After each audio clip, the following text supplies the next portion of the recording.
It was managing the language of the reporting.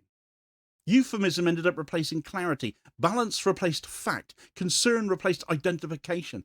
This was not misinterpretation. It was the practice of a broadcaster whose mandate includes the maintenance of diplomatic legitimacy. The public saw it, didn't like what they saw.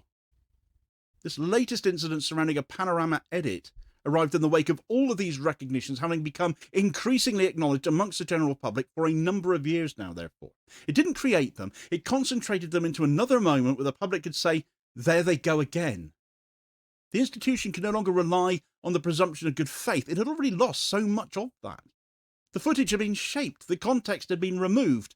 It did not matter whether the intention was partisan or careless or editorially rationalised in some way. The gap between what was and what was shown has just become increasingly more visible. The performance of neutrality could no longer be performed convincingly. The resignations that followed were not about responsibility, therefore. They were about containment.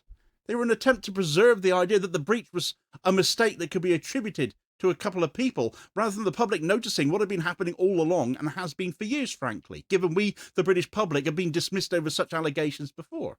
It's only when the Trump administration kicked off that something actually shifted this time. All the times the BBC has got away with stuff before and nothing has actually been done. Not over Corbyn, not British democracy being subverted, not Gaza and that word the BBC dare not speak, but Trump.